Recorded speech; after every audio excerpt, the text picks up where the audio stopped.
ತಮಗೆ ಕೊಟ್ಟಿದ್ದೀನಿ. ಈ ಸಂಸ್ಥೆಗಳಿಗೆ ಸುಮಾರು 20 ಕೋಟಿಯಷ್ಟು ಹೊರೆ ಬರುತ್ತೆ ಇದೆ. ಆದರೆ ಇದು ನಿಮ್ಮ ಹಕ್ಕು, ಆ ಹಕ್ಕನ್ನು ನಿಮಗೆ ನೀಡಿದೆ.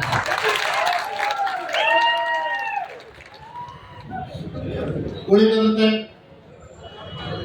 ಪ್ರಮುಖವಾದಂಥ ಬೇಡಿಕೆಗಳು ನಮ್ಮ ಮುಂದೆ ಇದೆ. ನಮ್ಮ ಹಂತದಲ್ಲಿ ವ್ಯವಸ್ಥಾಪಕ ನಿರ್ದೇಶಕರು ಏನು ಸಾಲ್ವ್ ಮಾಡುವಂತ ಸಮಸ್ಯೆಗಳಿದೆ, ಇನ್ನು ಮುಂದೆ ಯಾವುದೇ ರೀತಿಯಾದಂಥ ಆತಂಕ ಪಡಬೇಕಾಗಿಲ್ಲ. ನನ್ನ ಹಂತದಲ್ಲಿರುವಂತ ಏನು ನನ್ನ ಲಿಮಿಟ್ ಅಲ್ಲಿ, ನನ್ನ ವ್ಯಾಪ್ತಿಯಲ್ಲಿ, ನನ್ನ ಮಿತಿಯಲ್ಲಿ ಇರುವಂತಹ ಸಮಸ್ಯೆಗಳನ್ನ ನಾನು ಅರ್ಥೈಸಿಕೊಂಡು ಅದನ್ನ ಮಾಡುವಂತ ಕೆಲಸ.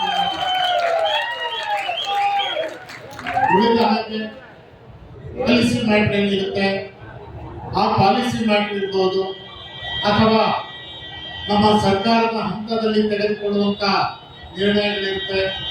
ಅಂತ ಸಮಸ್ಯೆಗಳನ್ನು ನಾವು ಸರ್ಕಾರದ ಮಟ್ಟಕ್ಕೆ ಪಾಲಿಸಿ ಇಶ್ಯೂಸ್ ಅನ್ನ ತೆಗೆದುಕೊಂಡು ಹೋಗಿ ಆ ಒಂದು ಸಮಸ್ಯೆಗಳಿಗೂ ಸಹ ಪರಿಹಾರ ಮಾರ್ಗವನ್ನು ಕಟ್ಟಿಕೊಡುವಂತ ಪ್ರಯತ್ನವನ್ನ ನಾನು ಮಾಡ್ತೇನೆ ಅಂತ ತಮ್ಮ ಈ ಮೂಲಕ ಹೇಳ್ತೇನೆ.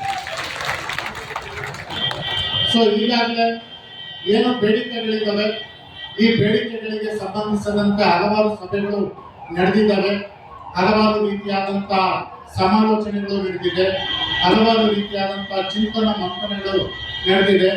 ಇದರಲ್ಲಿ ಪ್ರಮುಖವಾಗಿ ಇದು ತುಂಬಾ ಹೈಯೆಸ್ಟ್ ಏನು ಮಾನ್ಯ ಮುಖ್ಯಮಂತ್ರಿಗಳ ಒಂದು ಸಮ್ಮುಖದಲ್ಲಿ ಇತ್ಯರ್ಥವಾಗುವಂತ ಸಮಸ್ಯೆ ಆಗಿದೆ.